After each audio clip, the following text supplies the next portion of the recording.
Oi gente, tudo bem? Meu nome é Silvana, sou professora de Biologia e essa é uma aula para a gente falar sobre a nossa eletiva Se é Fake, Não é News. E a gente vai avaliar notícias relacionadas à área de ciências, por isso tem tudo a ver com Biologia. Vamos dar uma olhadinha aqui no que a gente trabalhou na nossa última aula. Nós falamos sobre o método científico. O que é o método científico? Ele parte a partir é ótimo, né? Ele parte de uma observação de um fato que pode ser cotidiano. Eu me pergunto por que isso acontece, elaboro experimentos, analiso os resultados e chego à conclusão. O bonito da ciência é que essa conclusão, esse resultado final, ele pode ser verificado constantemente. E se por um acaso, por algum motivo, ele não é o razoável para aquele determinado fato, para aquela determinada época onde ele está sendo analisado, ele pode ser refutado. O que é refutado? Deixado de lado. Então a ciência ela pode ser revisitada constantemente e ela está aberta a isso. Então de repente, um determinado fato que eu julgava correto hoje, por exemplo, vamos falar lá de 1800 e alguma coisinha, quando se acreditava que o gás oxigênio ele era lançado na atmosfera devido à absorção do gás carbônico pelas plantas durante a fotossíntese. A partir do século XX, já conseguiu-se descobrir que o gás oxigênio liberado para a atmosfera durante a fotossíntese vem das moléculas de água de um processo chamado fotólise e não do gás carbônico. O gás carbônico irá compor, aliás, os átomos de carbono irão compor a glicose. Então, a ciência ela é revisitada e ela pode ser reformulada constantemente. Eu tenho aqui um exemplo aqui bem aleatório do senso comum, que é manga com leite faz mal? Mito ou verdade? Então, como que a gente faria isso dentro do método científico? 3 grupos de pessoas seriam escolhidas para se trabalhar ali com esse experimento. Então, um grupo A iria tomar leite, o grupo B iria tomar leite e comer manga ao mesmo tempo, e o grupo C iria apenas comer manga. E eu iria observar isso ao longo de um tempo, sei lá, vamos colocar aí um mês. Iria tirar ali, ó, então, ó, eu pensei, observei a situação. Alguém falou pra mim, comer manga com leite faz mal. Levantei essa pergunta, será que é verdade ou não? Fiz o experimento, agora eu vou analisar os resultados. O que aconteceu no grupo que só tomou leite?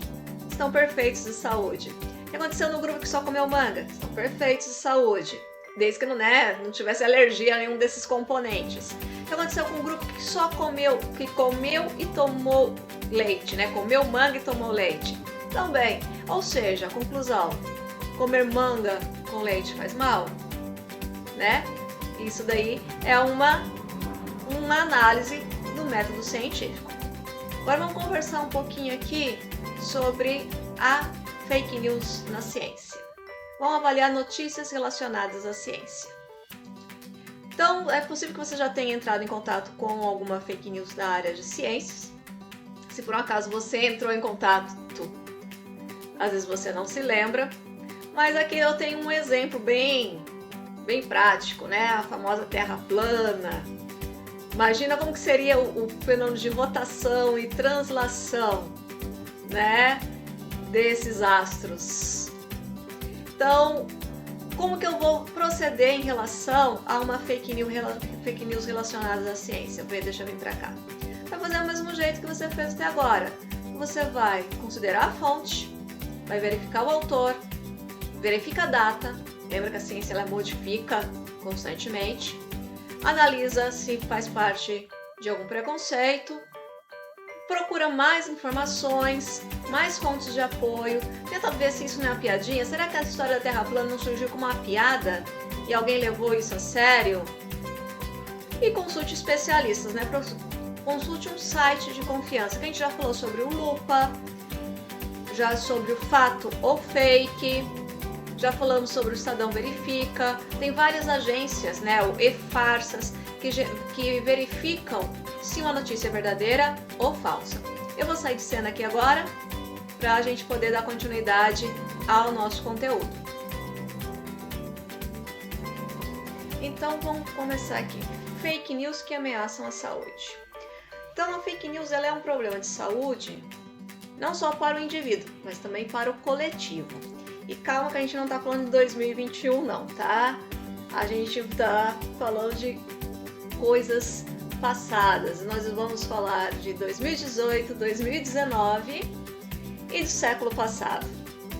Século XIX e século XX. Então, vamos acompanhar aqui. Como é que surgiu o movimento anti-vacina da atualidade? Você sabe que tem gente que não acredita em vacina, não é? Então, eu tenho momentos históricos que se repetem. A gente vai falar um momento histórico relacionado à antivacina que aconteceu a partir de 1998. Um médico americano, ele publicou um estudo sobre a vacina tríplice viral, que ela combate, né, ela previne o sarampo, cachumba e rubéola. E esse estudo foi publicado em 1998 numa revista científica. Só que depois eles perceberam que, depois da publicação, que o médico ele manipulou os dados por causa de interesse de um advogado que estava junto com ele. E a fraude foi descoberta. Ele falou que essa vacina causava problemas cerebrais e depois autismo. E os pais ficaram desesperados, porque está mexendo com a saúde da criança. Quando os cientistas, lembra que eu falei que a ciência sempre volta e revisita alguns fatos? Então, alguns cientistas falaram, será que é verdade isso? Vamos ver. E foram fazer uma análise do estudo deste médico. E descobriram que ele tinha manipulado as informações e que aquilo ali não era verdade, que essas vacinas não provocavam dano nenhum à criança. Aí a revista fez uma retratação, mas o estrago já estava feito. Já tinha ido longe demais. Eu tenho aqui para vocês um gráfico que mostra as vacinações, né, a quantidade de pessoas que tomaram a vacina da poliomielite e do sarampo de 2011, são 3 anos, 2011, 2016 e 2017. A poliomielite ela causa paralisia infantil. É a vacina da gotinha, que hoje já não é mais gotinha, hoje é injeçãozinha. A criança toma até os 6 anos de idade. Então, olha só, em 2011, a gente tinha 101, vamos colocar 100, né? 100% da população vacinada no Brasil. Olha já em 2017, 78,4% da população vacinada contra a poliomielite no Brasil. Olha a questão do sarampo. O sarampo, a criança precisa receber 2 doses. Então, olha, a primeira dose tomada em 2011, a quantidade de crianças que tomaram a primeira dose em 2011, ultrapassou os 100%. Olha a quantidade de crianças que tomou a segunda dose em 2004, 92% só. Vamos pegar aqui, ó, 2017. Quantas crianças tomaram a primeira dose? Vamos aproximar os números? 85%. A segunda dose no mesmo ano, 69%. Então, se eu preciso de uma dose de reforço, que é o que acontece com a segunda dose, quer dizer que nem todo mundo tem imunidade garantida contra o sarampo. E olha aqui, só 78% da população vacinada contra a poliomielite, ou seja, dessas crianças que estão aqui agora, né, dessa nova geração, nem todo mundo está vacinado, o que é um sério risco, porque fora do Brasil não existem campanhas de vacinação tão bem sucedidas, não existe essa cultura da vacinação. Aqui todo mundo, né, a criança nasceu, ela já ganha a carteirinha de vacinação. A gente tem campanhas intensivas de vacinação. É praticamente um dia de festa. Lembra já aí você indo receber a vacina contra a poliomielite no posto? São muitas crianças, tem lá um atrativo para criança, sempre tem alguma coisa.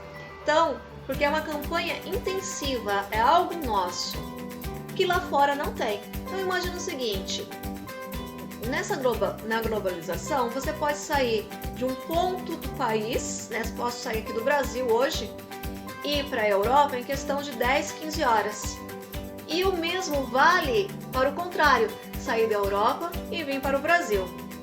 Então, se você sai da Europa e vem para o Brasil trazendo o vírus da poliomielite, quem não tomou vacina, esses 30% aqui da população, pode contrair essa doença. E aí? Eu tenho que lembrar também que tem muita gente que não pode tomar vacina porque é alérgico aos produtos. Então, a falta da minha imunização, além de não me proteger, que é o individual, também traz danos para o coletivo, para aquele que não pode tomar a vacina por uma questão de saúde. Vamos continuar aqui. Então aqui eu tenho dados em relação ao sarampo. O sarampo causa manchinhas vermelhas pela pele, febre muito alta, a membrana branca do olho fica avermelhada. Imagina o que deve causar isso no corpo da criança e do adulto também, porque também é uma doença que acomete adultos e pode levar à morte, dependendo das condições clínicas da pessoa. Acompanhe esse gráfico aqui comigo. Em 2008, quantos casos de sarampo foram registrados no Brasil? Olha lá. 0. Em 2009, 0. Em 2010, 68 casos. Em 2012, 2. Olha, em 2016, se você procurar aí no jornal, a gente já conversou sobre isso, saiu até publicado que o sarampo havia sido erradicado do Brasil. A gente passou 16, 17, tranquilo. Ou seja, quem se vacinou naquela época garantiu a imunidade coletiva de uma determinada população. Mas em 2018, o vírus voltou. E olha o número de casos de pessoas que tiveram sarampo em 2018. 10.326 pessoas. Gente, por quê? Por causa da diminuição da adesão às campanhas de vacinação. Vocês estão compreendendo? Então é uma doença fácil de se prevenir, porque vacina é prevenção, mas é uma doença, se você deixar, muito perigosa, principalmente para crianças. E a gente tem mecanismos tranquilos de evitar isso. Então, basta procurar um posto de saúde. O Brasil é um dos poucos locais do mundo que fornece vacinas gratuitas para a população, independente da classe social. Vamos continuar. Aqui o Zé Gotinha triste, né? Porque ninguém tá tomando a vacina. Vamos falar um pouquinho de história? Vamos falar como que surgiu a vacina? Eu acho linda essa cena. Vocês conhecem esse médico aqui? Edward Jenner? As práticas de imunização, pulei um D ali, né? Ficou as práticas e imunização, tirei o D. As práticas de imunização, elas são bem antigas. Na Ásia já se tinha antes de 1700, coisa muito antiga mesmo. Mas com Edward Jenner, ele desenvolveu um método que era mais eficaz que os métodos antigos e foi aonde que se ganhou notoriedade, aonde apareceu também o nome vacina, que tem tudo a ver com vaca. A gente vai ver isso daqui. Então vamos ver como que foi a história do Edward Jenner. O Edward Jenner, ele percebeu que as vacas tinham uma doença muito parecida com a varíola humana. Eu tenho uma imagem da varíola humana mais pra frente, tá? Aqui é o Edward Jenner pensando. E ele percebeu que as camponesas que ordenhavam as vacas, elas pegavam essa varíola bovina, mas que era bem mais leve os sintomas. Fazia a varíola humana e a bovina formam pústulas, formam pus, bolinhas de pus pela pele, tanto uma contra a outra, mas a varíola bovina era mais leve. Então, quando as camponesas contraíam a varíola bovina, elas tinham também essa formação de pústulas, né? Essa formação de bolinhas de pus na pele. Elas ficavam lá com uma febrinha, ficavam um pouquinho dispostas, mas não ficavam gravemente doentes. Elas eram as únicas que iam até os locais aonde os doentes com varíola ficavam, que eles eram isolados da população, porque não se podia ficar ali junto. Se ficasse junto, era complicadíssimo, porque a varíola era altamente contagiosa. Olha só as relações com o cotidiano, né? Ela era altamente contagiosa, então o doente com varíola ficava isolado. Quem poderia fazer essas visitas eram as camponesas, que já haviam contraído a varíola bovina. Se ela nunca tivesse pego a varíola bovina, não teria como. Então, olha, o Edward Jenner começou a pensar. Olha só, a camponesa entra em contato com a vaca, pega a varíola bovina, fica levemente doente e depois pode entrar em contato com os pacientes de varíola e não acontece nada. E ele ficou pensativo e teve uma ideia. Olha a ideia dele. Então, o que ele fez? Ele pegou o pus da varíola bovina, que uma camponesa já havia contraído. Então, imagina a camponesa doente, com as bolinhas de pus na mão. Olha aqui, ó, a vaquinha e a camponesa. Ele pegou, então, o pus. A imagem vai ficar rodando aqui. Ele pegou o pus da camponesa e inoculou no menino. Pegou um menino super ético, né? 100%. Mas lembra que a gente tá falando lá de 1700 e alguma coisinha, perto de 1800. A gente tá falando do século 18. Então ele pegou o pus da varíola bovina que a camponesa havia contraído, fez arranhõezinhos no braço do menino, fez corte no braço do menino e injetou o pus ali. O que aconteceu com o menino? Adivinha? O menino ficou doente. Mas não foi uma doença muito grave. Então ele queria saber, será que ele está imune mesmo à varíola humana? Aí ele conseguiu o pus de um doente com varíola humana e inoculou no menino. E nada aconteceu. Beleza, ele falou, e agora? Será que se eu colocar direto com o doente, será que ele fica também doente? E colocou o menino lá junto com os doentes de varíola. 100% doentes. Aí o texto que eu li, ele diz assim, e para a surpresa de Edward Jenner, quando ele foi visitar o menino estava alegre, feliz e saltitante lá junto aos doentes. Todo mundo morrendo, mas ele era o único ali 100%. Então a ideia do Edward Jenner foi primeiro você pega a varíola bovina para não contrair a varíola humana. Olha só, vaca em latim é muito parecido com a palavra vacina em português. Esqueci de pesquisar isso, mas depois vocês podem dar uma olhadinha nisso. Mas a história está relacionada do nome da vacina ao termo em latim da vaca. Então, olha só.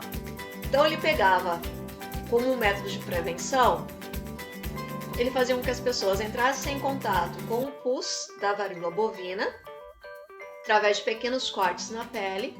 A pessoa, às vezes, tinha uma reação, às vezes não, mas a garantia é que ela era imunizada. Depois, com o passar do tempo, isso foi se modificando e aperfeiçoando a técnica, que é até chegar aos moldes da vacina atuais. Mas lá naquela época, surgiram boatos, surgiu um grupo de anti-vacina. Então eles diziam que o governo queria te obrigar a vacinar à força, que você não poderia ser vacinado à força, você tinha o seu direito de escolha se você queria ser vacinado ou não. Então eles alertavam também que a vacina tinha químicos venenosos que poderiam fazer mal para você. Eles diziam que a vacina do Edward Jenner, né? Ó, varíola de Jenner, vacina de varíola de Jenner, não funcionava. Eles diziam que era melhor você utilizar outras práticas alternativas, herbalistas, quer dizer, tomar remedinhos de chazinhos, homeopatias e outros remédios.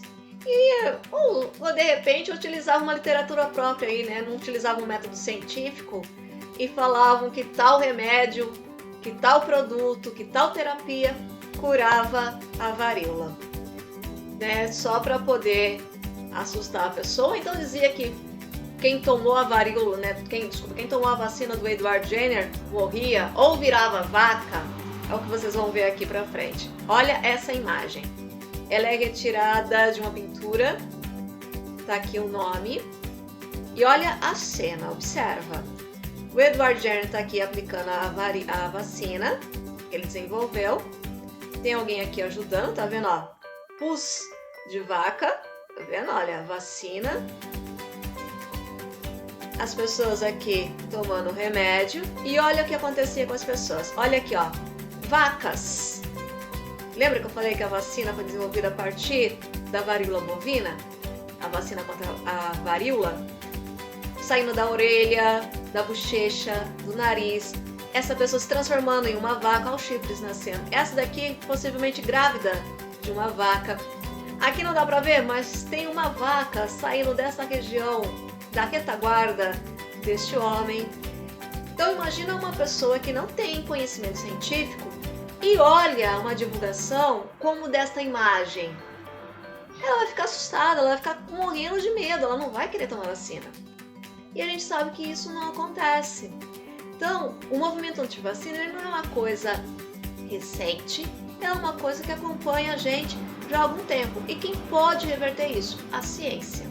A ciência ela mostra dados, e contra dados não há argumentos.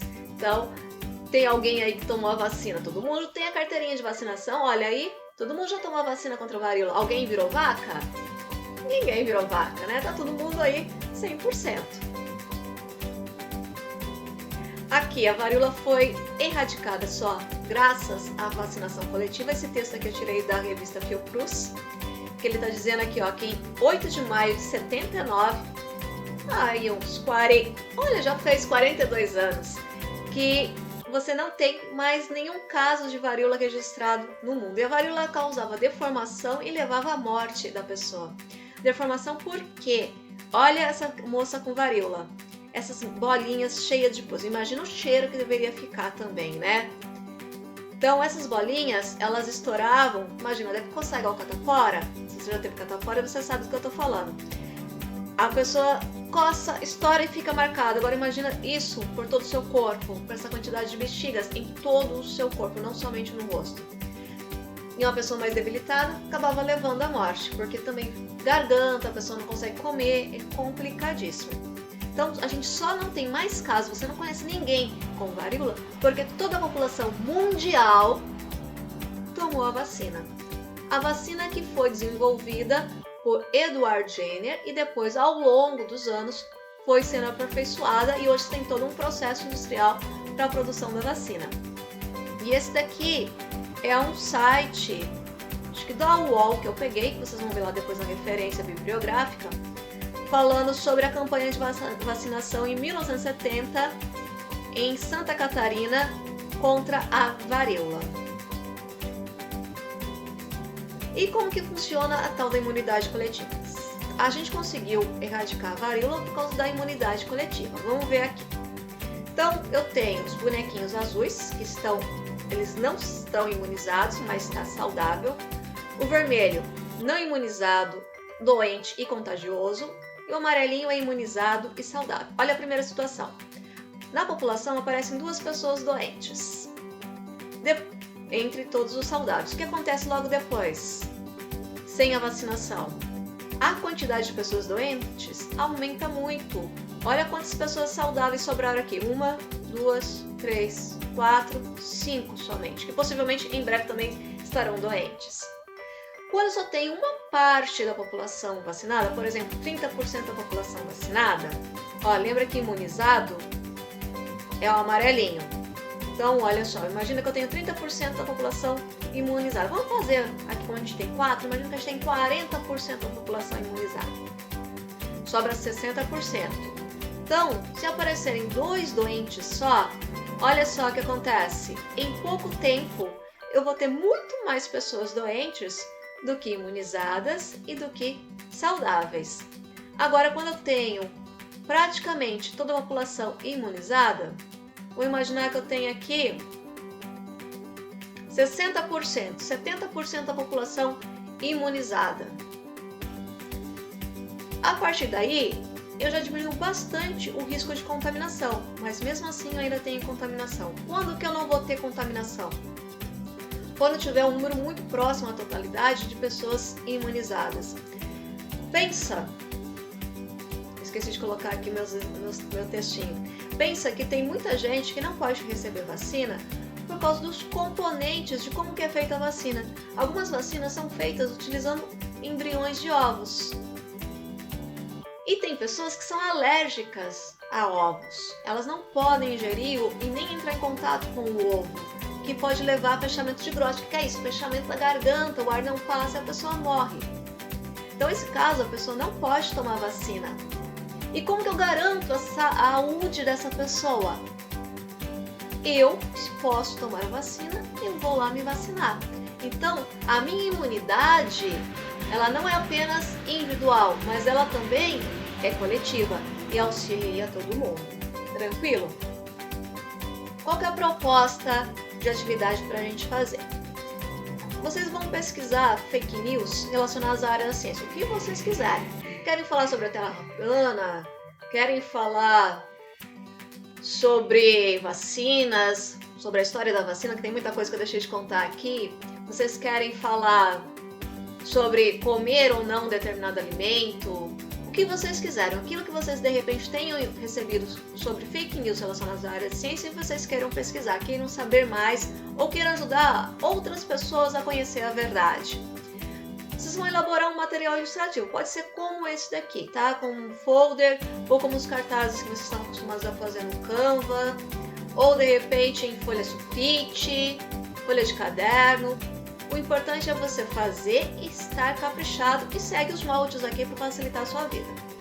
Então, vocês vão criar um material ilustrativo, a ideia é que seja, tem que ser de fácil visualização. A pessoa tem que olhar e já entender.